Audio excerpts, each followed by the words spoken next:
बात है आज से कुछ 13 से 14 साल पहले की।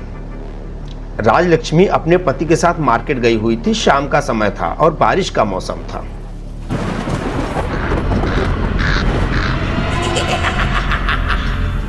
लक्ष्मी के पति और राजलक्ष्मी कुछ देर तो वहीं मार्केट में एक जगह रुकते हैं।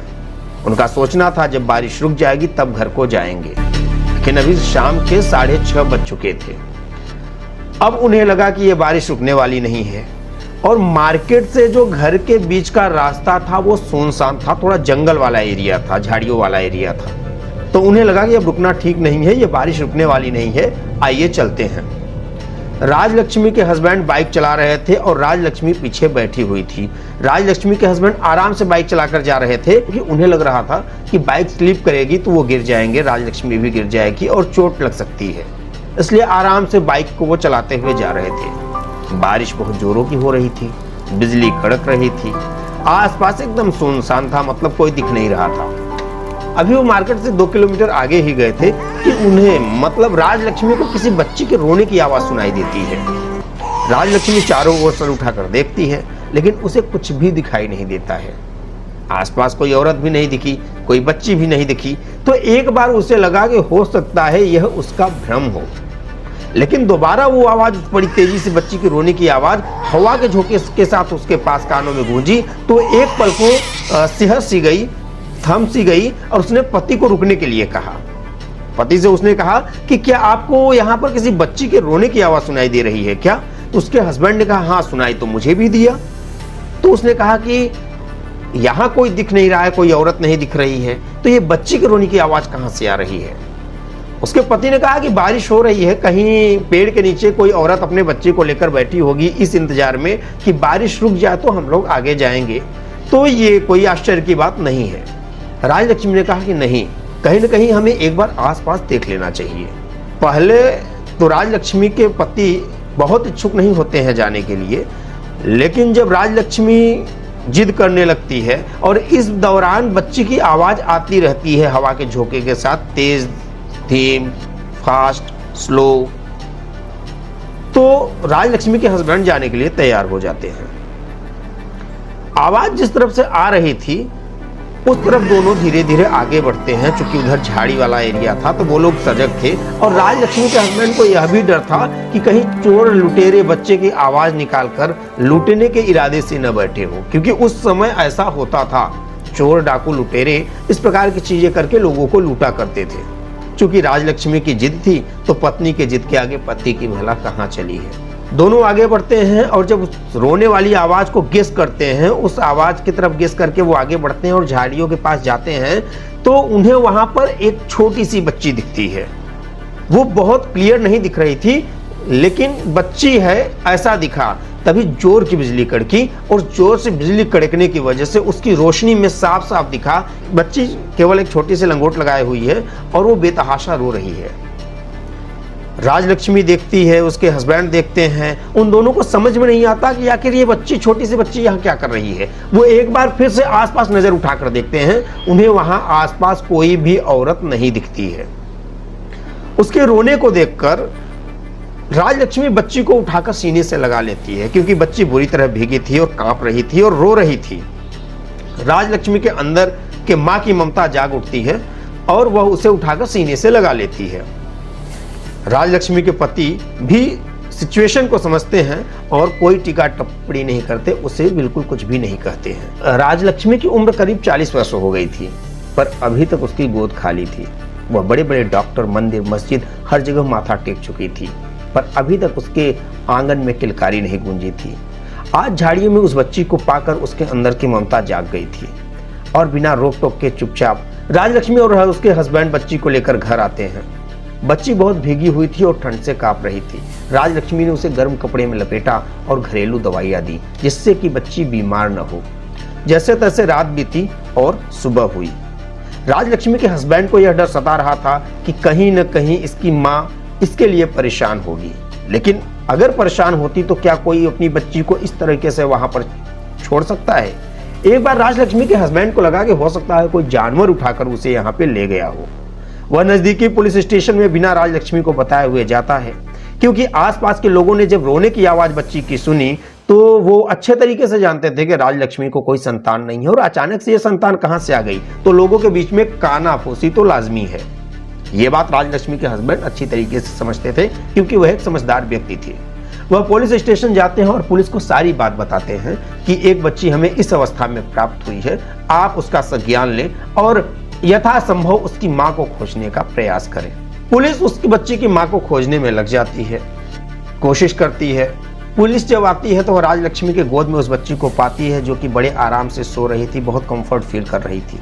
पुलिस अपने लेवल पे उसके मां को खोजने की पूरी कोशिश करती है, पेपर में भी ऐड देती है, अपने मुखबिरों को लगाती है, ग्राम आसपास के ग्राम प्रधानों को यह सूचना भिजवाती है कि अगर किसी की बच्ची गुम हुई है तो इस प्रकार की बच्ची हमें प्राप्त हुई है, आकर ले जाएं।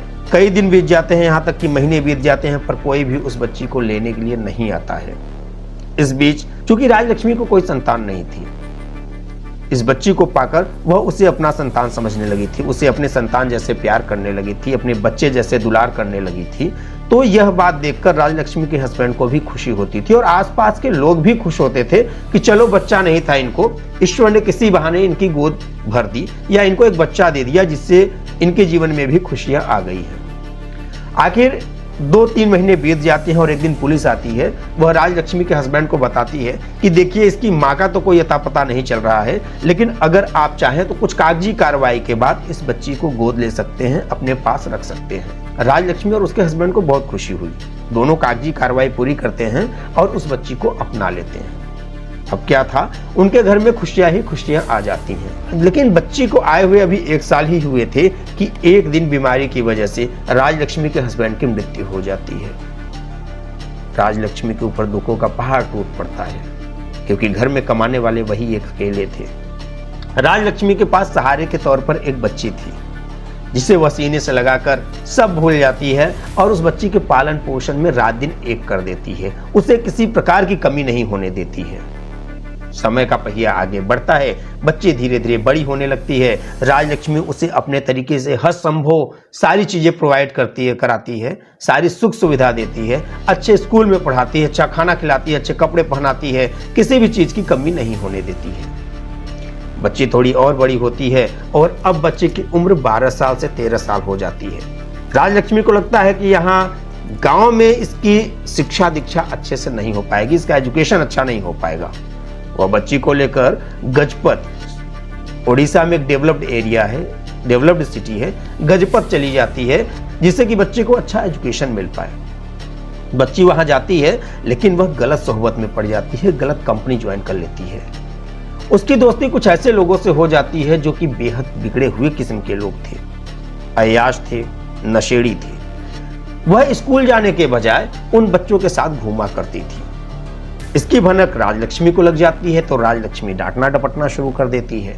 राजलक्ष्मी के लिए यही एक बच्ची सब कुछ थी, तो वह उसको डांटती थी कि अगर ये ऐसा करेगी तो समाज में उसकी नाक कट जाएगी और फिर वह किसके सहारे जिएगी।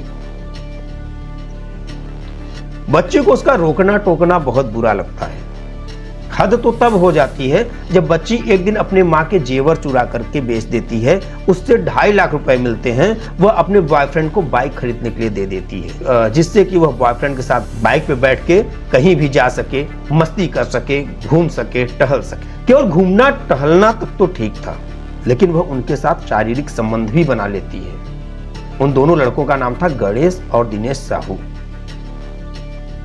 वो दोनों उस बच्ची को यूज कर रहे थे जो कि उम्र में उससे कई साल बड़े थे। उनकी उम्र 21 और 22 साल थी जबकि इस बच्ची की उम्र महज 13 साल थी।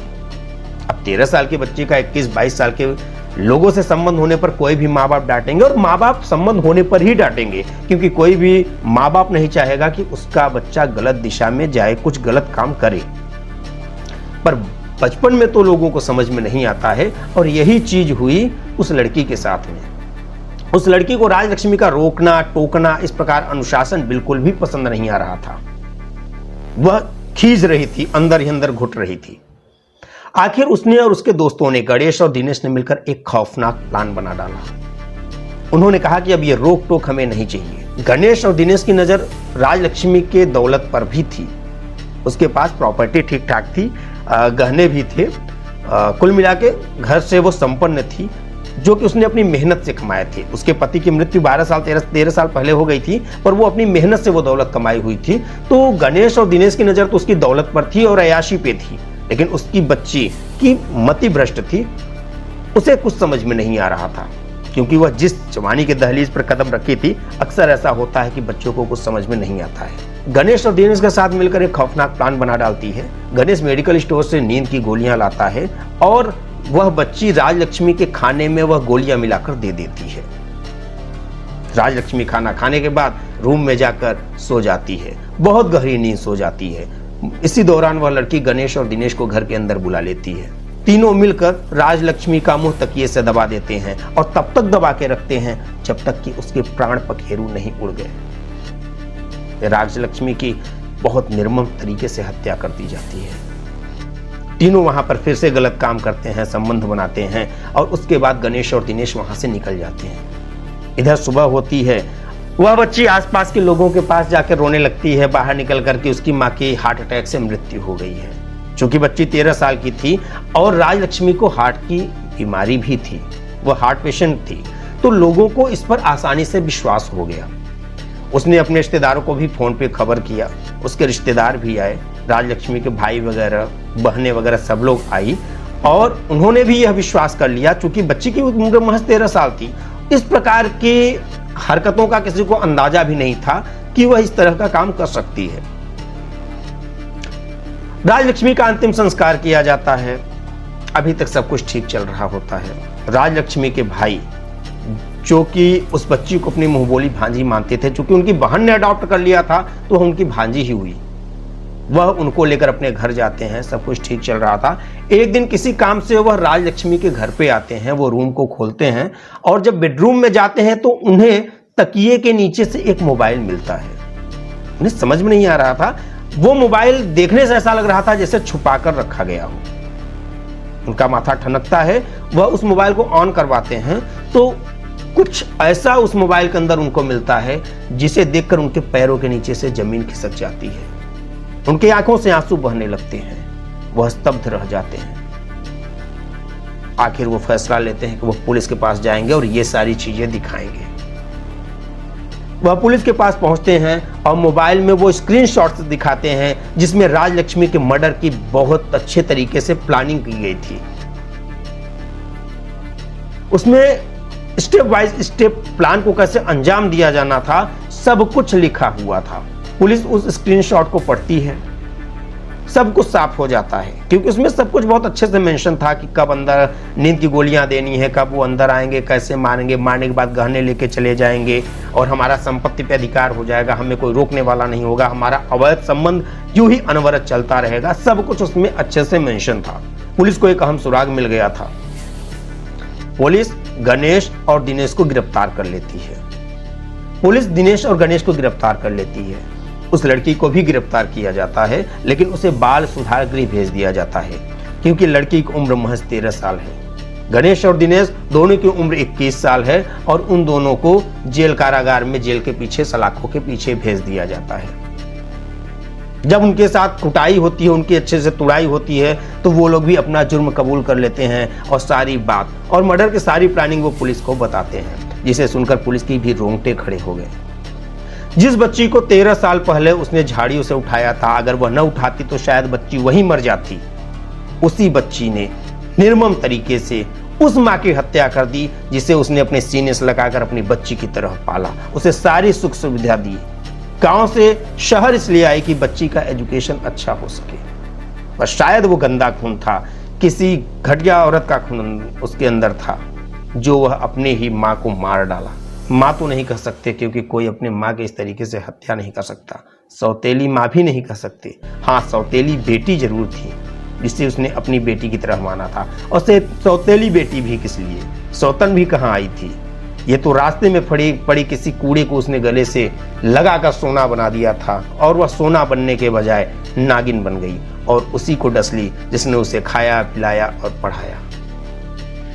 रिश्तों को शर्मसार करने वाली, दया को शर्मसार करने वाली ये कहानी निश्चित रूप से झकझोरने वाली है। इस केस में अभी जांच चल रही है, बहुत से पहलू आने बाकी हैं। बने रहिए हमारे साथ। Thank you.